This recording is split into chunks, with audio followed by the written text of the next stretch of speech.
Hindi pa man nagsisimula ang laban, tiyak ay kabado na ang lahat ng mga babangga sa tatlong Duterte at Kong Marcoleta sa darating na 2025 midterm election. Matapos ang lumabas ng pahayag ng Vice President na si Sara Duterte kamakailan lamang na baka daw tatakbo di umano ang kanyang ama na walang iba kundi si dating Pangulong Rodrigo Roa Duterte at ang kanyang dalawang kapatid. Ang kasalukuyang mayor ng Davao City na si Sebastian Baste Duterte at ang kasalukuyang kongresista ng Davao City na si Paulo Duterte. Taong bayan, tila hindi na makapaghintay pa na suportahan at nanawagan sa mundo ng social media na sana ay tumakbo na daw umano ang may kamay na bakal sa pagkasenador sa darating na 2025 midterm election. Dahil ayon pa sa kanila ay ang mga Duterte lang daw di umano ang may tunay at totoong malasakit at nagmamahal sa ating mahal na bayan. At higit sa lahat ay may takot sa Diyos, kaya tama lang daw di umano na maluklok ang tatlong Duterte sa Senado. Pero bago tayo magpatuloy mga kapinoy, kung gusto mong makapanood pa ng mga balitang kagaya dito, dapat mong i-click ang subscribe button,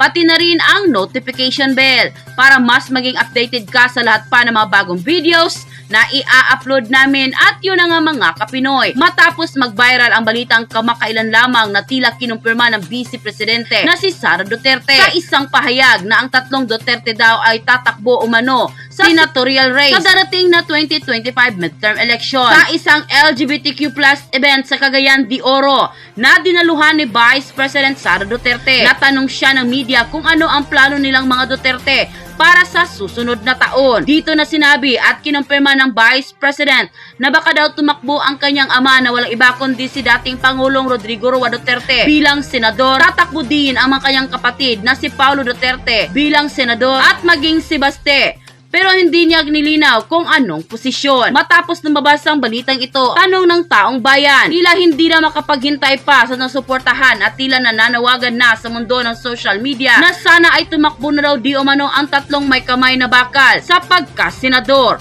sa darating na 2025 midterm election. Banat pa nila, ang mga Duterte lang daw umano ang may tunay at totoong malasakit at pagmamahal sa ating mahal na bayan. At higit sa lahat ay may takot sa Diyos. Subok ng tunay ang pagserbisyo sa bayan. Kaya tama lang na di umano na maluklok ang tatlong Duterte sa Senado. Narito ang naging komento ng marami sa ating mga kababayan, kung saan ay naglabas nga sila ng kanilang hinaing at komento sa mundo ng social media. At ayon pa sa kanila, yes, Duterte lang ang para sa taong bayan at sa ating mahal na bayan. Sa pamamahala ng mga Duterte, ramdam mo parang ligtas ka at nakakasiguro kang may kinabukasan ang ating mga kabataan at sa ating bayan. All for Duterte and Duterte for all. We vote all of them senatorials, Duterte's family and Inday BP Sara for President in the Philippines FRRD for President 2028 election. Amen. Wow, Duterte! Ito na ngayon, siguro nakaihina ang mga bangag sa takot. Maghanda-handa ng mga kawatan at bangag. Yay, vote straight Duterte. Line up.